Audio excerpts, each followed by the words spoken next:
All right, boys and girls, we back once again with another video about the stock market. Hopefully you guys are doing okay in the markets. Hopefully these videos are helping you if you're here to learn a little bit about how we can read the markets using a few different methods, putting them together, trying to find a confluence, trying to come up with our own game plan, basically sifting through the noise.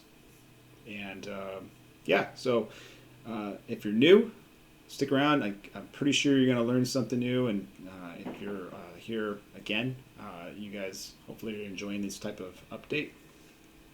But what we're looking at here is my messy chart here, but let's just get rid of all this stuff. As far as the market went today, it created a move one. So this right here is small gap up, basically, into just there's no dip. That's a move one, and then it stays higher. So as far as SPY goes, as far as futures go, this is a move one, which basically goes like, and I'm going to start doing something where we're tracking SPY, and we're going to be tracking the Qs too, because the Qs did something interesting today, which I was expecting to happen in SPY, and it didn't happen in SPY. But anyways, we're still sitting here at in my opinion, a double top scenario here. And so unless they can get it above this level, which I highly doubt, we're going to look at SPY options in a minute, this 460 is likely going to be the ultimate top. But I don't even think it's going to be able to get there. It looks like it's been trying to get there. But this 458 has been holding it back in the meantime. So it did create a move one right into the resistance, right at where we were a couple days ago, where we created where we had the move six. Actually, this is a move two into a four and a move six, and then into a move one. So the sequence right now is move two, move four, six, into move one, which is bullish. Move ones is bullish, but that does not mean we're going to continue the trend higher. That just means there's a high likelihood that we see a bullish sequence tomorrow.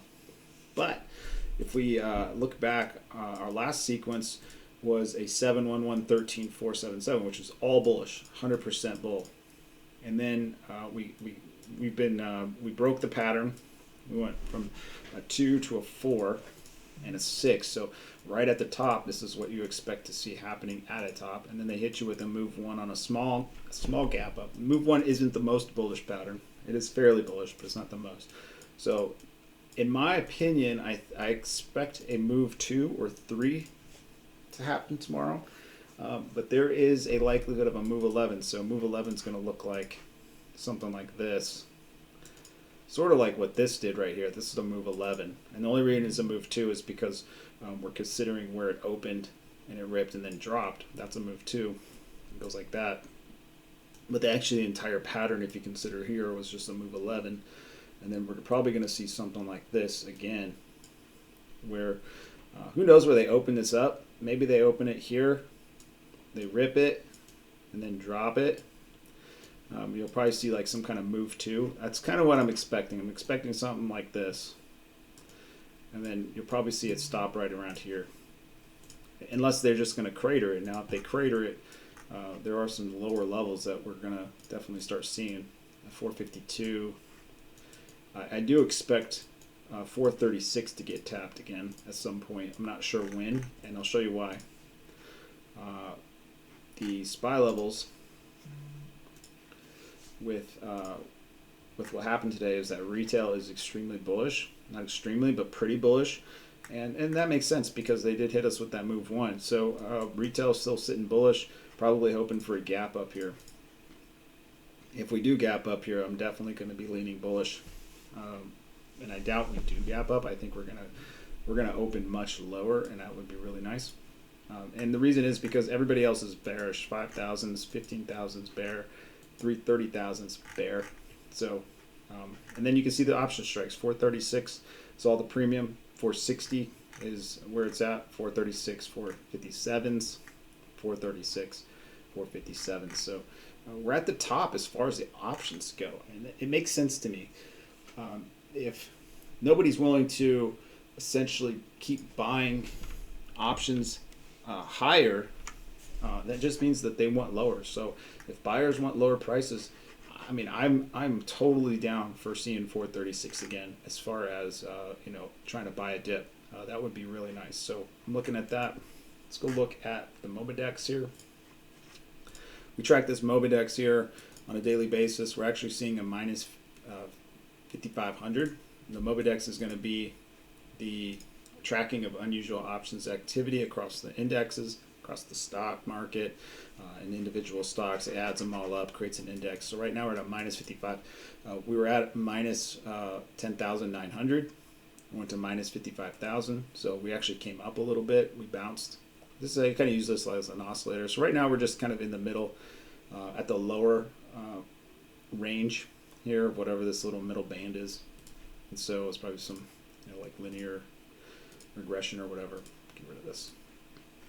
And so I'm expecting a move 2 or move 3. I'm sorry, this would be a move 3 if we gap down. If we do gap up, well, I'm expecting more higher, but if we do gap down. So now let's look at the Qs. They did actually put in a move 11, which I was expecting on SPY, but they ended up putting in the move 11 here.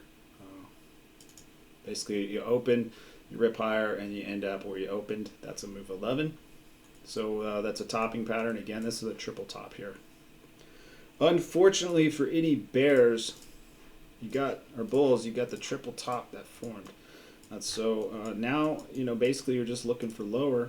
It's not a huge deal to want to go lower. I mean, just keep it super basic and simple. I think this goes quite a bit lower, and I would like to see this little area here get tagged. Right in this area here.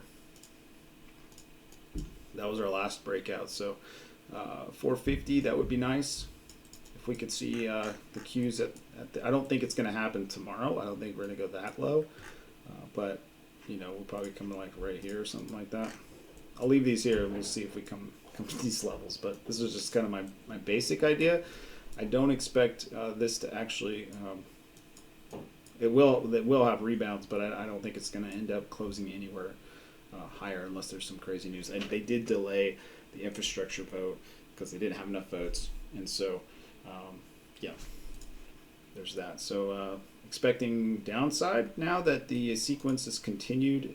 And the reason is because, and we're going to start tracking this, NQ put in a move 11. So our bearish sequence in SPY has been basically cut, where they tried to put in a move 1, that's not the strongest move, and then they put in a move 11 on the Qs. So a bearish sequence, in my opinion. And then we also had Apple and Amazon diving after hours on earnings.